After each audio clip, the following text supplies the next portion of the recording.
everyone, and thanks for joining us here at Cloud Wars Live, where we explore today's digital business revolution by speaking with executives and thought leaders who are changing how the world lives, works, plays, learns, and dreams.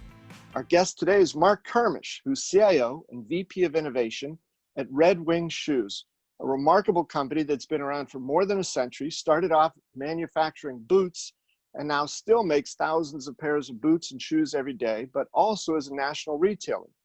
So Marc, welcome to Cloud Wars Live, and thanks for joining us. Thanks, Bob. It's a pleasure to be here. Great. So, Marc, I just think, Red Wing Shoes is another one of those just incredible American success stories, 100 years in business, lots of changes, especially over the last handful of years. Could you just take us through where the company's been, where you are today and where you're headed? Sure. When I think about Red Wing Shoe Company, you hear the term unicorn often in the context of the startup world, right? These billion-dollar enterprises. I think in some cases, century-old companies are also unicorns. Yeah. If you think back, the average company on the S&P 500 has only got about a 50-year lifespan, and we've at least doubled that. Mm-hmm. And a lot's changed. We started out as a traditional manufacturer of work boots. We own our own tannery. We own our own manufacturing facilities here in Red Wing, Minnesota. We also have facilities in Potosi, Missouri. And we started actually going international in the 60s, which really opened up our world to what the opportunities were. Our very first country we went into business with was actually Libya, as oil fields in Libya started to open up. And then actually in the late 60s, we opened up our very first Red Wing shoe store in Salt Lake City. Which was a new way for us to get to market. And it was really spawned off of our customers driving us to where they wanted us to be. And since then, since the late 60s, we're now at 550 retail stores in the United States. We've got about another 40 stores across Europe and Asia. And they're a mix of work-based stores where you're mainly selling work boots and other safety equipment. And then there's a handful that are just focused on our fashion business, which are kind of our iconic heritage style USA made products. But I'd say that, the number one difference between where we were 50 years ago or even 10 years ago is if there's a way to get a product to market with a consumer, we do it. We're a wholesaler, we're a direct to customer through e-commerce, we're through retail. We have mobile trucks that we drive product out to work sites to sell off the back of. And we do pop-up shops now and again. So if there's a way to go to market, we're pretty much there these days. Yeah, Marc, and I really liked, how you put that a second ago. The customers are driving you to be where the customers want you to be. That's absolutely right. And I think we've seen it play out through retail distinctly in the last decade, where the consumers are now in the driver's seat, right? 10 years ago, it was merchants that were driving that. And you go out in these trend shows and they bring product to market and tell you what you wanted to wear. Now the consumer can say, no, this is what I want to wear, and this is how I want to buy it, where I want to buy it. And that's probably, at the tip of the spear for us, it's going digital. And being an old school company with 115 years of history, where guys would show up at a customer site with a bag of boots and say, look in my bag, this is what I got this spring. Bringing that consumer perspective in has been a change curve for us. But over the last 4 to 5 years, we've got a fabulous chief marketing officer named Dave Schneider, who really has brought that outside in perspective. And we've, reprofiled and created new customer journeys and started to understand that we serve everybody from your grandfather all the way down to your grandchild, and trying to go across those spans of generations where I've got to engage with the Gen Z that's now coming into the marketplace, and yet still be able to provide a hands-on experience for that boomer that might be replacing their hunting boots. Mm-hmm. So, Marc, you mentioned that you got a new CMO 4 or 5 years ago. You've been at the company a handful of years. So what were some of the big challenges that you as CIO and VP of Innovation had to confront when you first arrived? So I think when I came in, my predecessor, I think he plowed the harder road in that when he joined the company almost 12 years ago, IT was really a closet, right? I mean, we provided servers and desktops and maybe some software. He really started to bring the dialogue of, technology drives your business.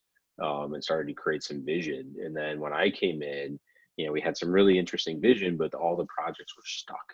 And they were stuck because our business wasn't engaged. Our technology team was spread too thin.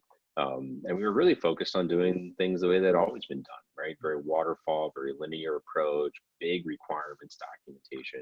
And then, of course, everything had to be Red Wing's way, right? So we bought packages, and we said, okay, yeah, Oracle may have 10,000 clients, but they don't do it our way. So let's make Oracle do it our way. And so that was the core challenge was unsticking those projects, and it was educating our business on how they have to engage with technology, that it's not just to throw it over the wall, but I have to sit next to my technologists and co-create together. And then, and turning internally on the technology team, there was a lot of empowerment that we needed to shift. And it was the technologists have a voice, they need to be consumer focused, they need to be user focused, and we need to start to get out from behind our desks and actually co-create together with our organization. Which was different for our teams. Mark, you've used that term a couple times of co-creation. I just think that's such a powerful concept today, right? And it seems like the best sort of companies that are really getting the digital thing have formed ways not only within their organization to co-create across what used to be internal boundaries, but also outwardly to customers. Are you finding some of that with Red Wing? Absolutely. And I'm a big fan of open environments, agile development, user-centric design and creation. And, when I started to study these concepts probably 15, 20 years ago, having grown up through the startup community, startups did it because they didn't have enough money to buy furniture, right? They just bought tables and chairs and they sat in the open, and the marketing guy and the IT guy and the sales guy just happened to be sitting next to each other, right? And the irony is that all these open, formats and agile development were just natural because of this, bootstrap mentality. And taking that same approach within a corporate environment has been very successful for us. And by co-creating, you get shared accountability and shared buy-in and shared ownership of that outcome. And it allows our IT team and technologists to have a better understanding of what it's like to walk in the consumer's shoes. And it also gives some perspective back to our business of technology isn't easy, right? Even though we all live in the world of iPhones and apps, there's a lot of blood, sweat, and tears that goes behind making that a seamless experience. And so we've learned that it leads to better outcomes. So Mark, just if I could explicitly ask as well, when you and I met in New York a couple of weeks ago, one of the big things that you talked about was culture. So it sounds like there's been what was already a very good culture at the time, but these modern days and so many of the changes taking place in the marketplace now, sounds like Red Wings had to evolve that even more rapidly and farther down the line. You're right. And I think one of the challenges that a century-old business can fall into is as trends come and go, they're like, well, we've seen that before and we survived. But the pace of change is so much faster and the potential for disruption is so much faster that putting a sense of urgency into our culture was required.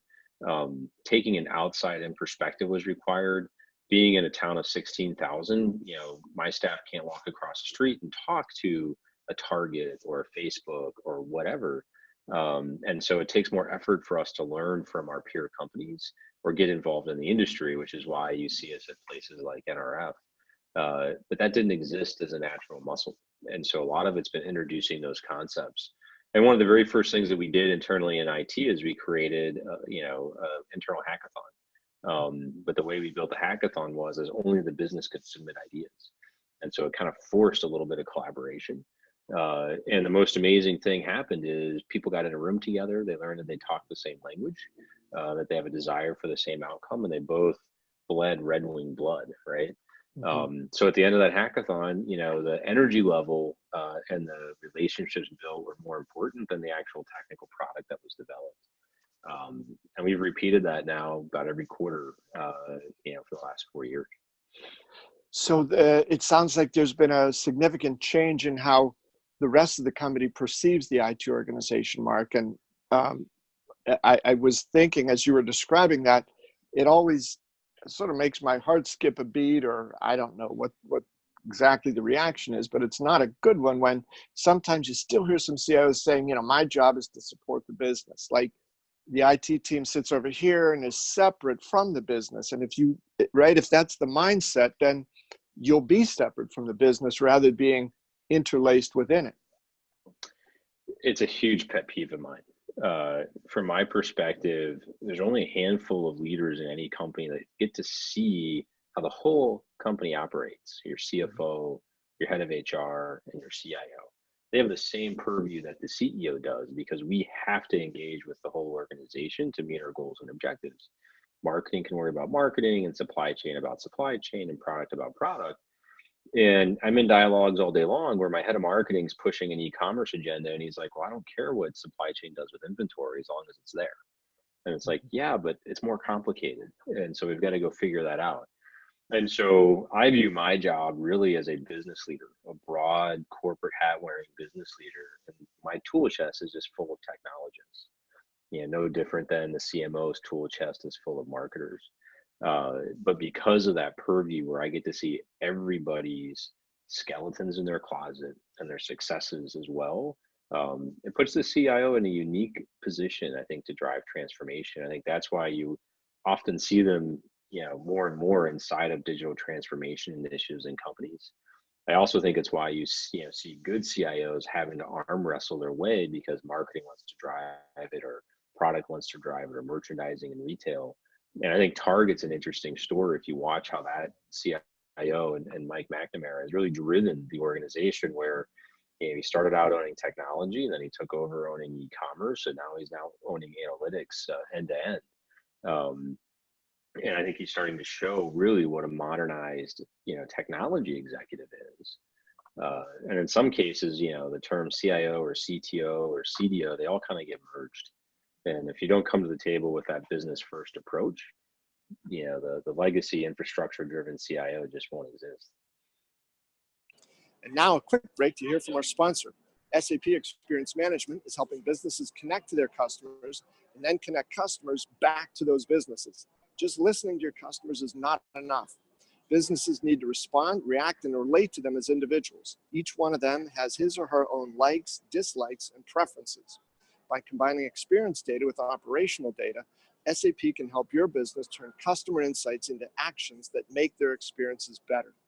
SAP Experience Management helps you turn customers into fanatics and products into obsessions.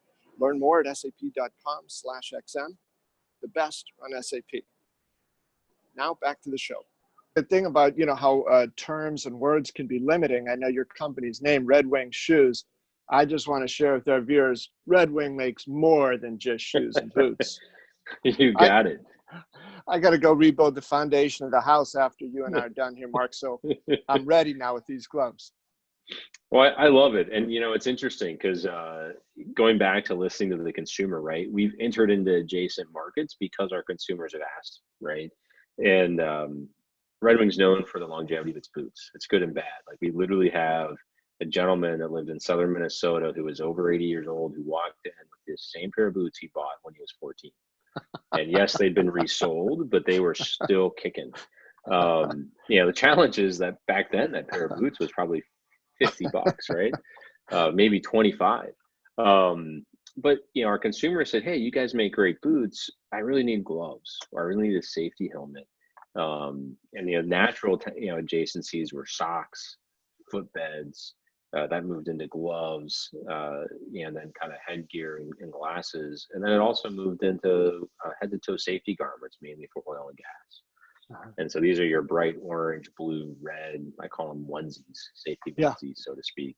But they're insulate, they're fire retardant, et cetera. And so we've had to learn how you move into those adjacencies. But because it's always been consumer-led or customer-led as we work with our industrial customers, it's allowed us to go into those marketplaces with good product first, right? Because they're seeking us out versus us seeking them out. And you had established a sense of trust, right, among your consumers. So they knew if this is coming from Red Wing, even though it's different from what I've used them for before, this is something I can believe in. Yeah, and I think that trust word's important because I think in retail today, and with that, the power shifting to the consumer, being able to trust your brand that you want to shop at is important. And Reading has spent 100 years building the brand. And I think that's given us permission to play in sectors that if we were a new brand today, you wouldn't necessarily be able to play in. Or you certainly wouldn't be able to get the loyalty of that customer that you've had. And it allows us to manage that customer better. But it also, permeates our whole philosophy, where we have a very hands-on, high-touch service approach to how we engage with our customers and consumers. And in some cases, it's, we still take care of that customer or consumer right the first time is our goal. And the ideal experience is you come into the store and you're sat in a chair and your foot is measured, and we put you in the right boot with the right product surrounding it. And, just that experience of having somebody, help you out of your shoes and place your foot in the measuring device and fit you. It's an intimate experience. It's hard to replicate online, and we're working hard to figure out ways to do that. But when we think about the experiences where a lot of retailers are going, we kind of already had it in our DNA. And now it's how do you enhance that? Yeah. Marc, we were introduced by someone from Microsoft. So can you tell us a little bit about the role that Microsoft's been playing in the ongoing evolution at Red Wing Shoes? Sure. I think the biggest challenge is for any mid-market CIO is you're always understaffed, right? And I can't out innovate a Target, a Walmart, an Amazon, a 3M, a Grainger, et cetera. So I have to rely on partners. And Microsoft's been a huge partner for us in a variety of ways. Obviously, their Office 365 has come a long way from just the basics of Word and Excel. And it drives our employee productivity, collaboration, allows us to have flexible work environments and flexible work schedules. But on the flip side, on the back office side, they've really helped us around cloud computing, advanced analytics, deep reporting, and now they're pushing us into artificial intelligence and some machine learning. And being able to go to a single partner who has a vast network and has built a business where they can scale up to your large Fortune 5 or Fortune 10s, but then scale down to that mid-market, and you feel like you get the same treatment. When there's a lot of other vendors where if you're not in the Fortune 500, they really struggle to support you beyond the transaction. Yeah, Marc, that sounds like a compelling agenda. Some of those things you kicked out, the AI, machine learning, deeper into analytics and so forth like that. So what's next for you and your team? Yeah, there's a couple things that are next for us. So one is we're highly focused around collaboration because we do have a dispersed workforce. We've got 2,300 employees. 50% of them are in the field, either working in retail or out in the sales field. 10 to 15% are international based, and then the rest are kind of spread along corporate entities. And collaboration has become so critical from the sales process to the service process to the consumer experience. So using Microsoft Teams is what we've anchored towards to really help us with that. And that platform is enabling us to not only provide instant messaging capabilities, access to corporate documents, but also to publish information like yesterday's sales, so daily sales reports, inventory positions, executive dashboards. And what's great about it is, Microsoft tests that in their own retail environment first. And so, as you probably saw it in our rep, they're starting to push even frontline worker capabilities like shift management, shift swapping, and some light workflow, which again, now I don't have to go develop that. I can just take advantage of it. On the machine learning and AI side, we've really kind of got three things that we focus on. Enhance consumer experiences. So can I have a consumer take a picture of a boot and be able to know what year that boot was manufactured, what color the leather was, and then be able to say, here's the shoe cream you should purchase. Or they take a picture of their outsole and we can tell them, hey, that outsole is worn out. Here's the cost and the process to start getting that boot resold. The second area is around quality, and that's mainly within our manufacturing facilities. And so using vision capabilities in combination with machine learning and artificial intelligence is, can I detect quality issues as I'm manufacturing a product and be able to catch that product early enough that it reduces my cost to fix the defect? Or in the case of our leather, can I help determine the quality of the leather before I put it through the cost of finished tanning? And then from there, be able to create better sorts of that leather quality so I can put the highest grades into my Red Wing footwear and potentially find other uses for those lower grades. And it's a pretty interesting concept because leather's like our skin, right? It has bug bites and scratch marks, and their version of tattoos is a brand from the cattle rancher. But all of those things have to be factored in, because when you put a boot on your foot, you don't want those things visible necessarily. And so there's a lot that I've learned in my short tenure here that goes into tanning leather.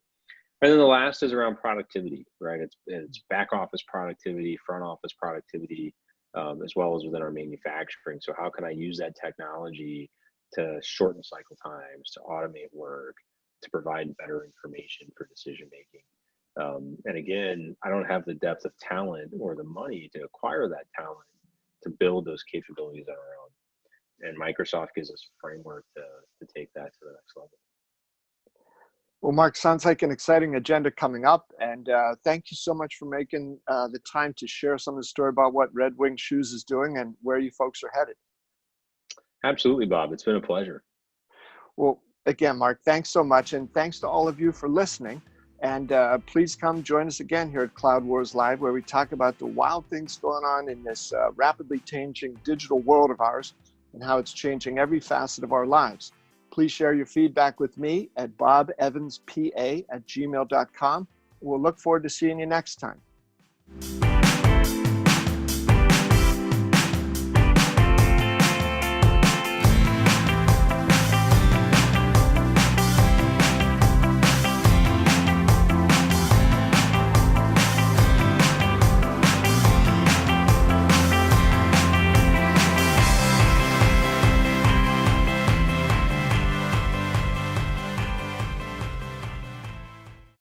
And now a quick break to hear from our sponsor. SAP Experience Management is helping businesses connect to their customers and then connect customers back to those businesses. Just listening to your customers is not enough. Businesses need to respond, react, and relate to them as individuals. Each one of them has his or her own likes, dislikes, and preferences. By combining experience data with operational data, SAP can help your business turn customer insights into actions that make their experiences better. SAP Experience Management helps you turn customers into fanatics and products into obsessions. Learn more at sap.com/xm. The best on SAP. Now back to the show.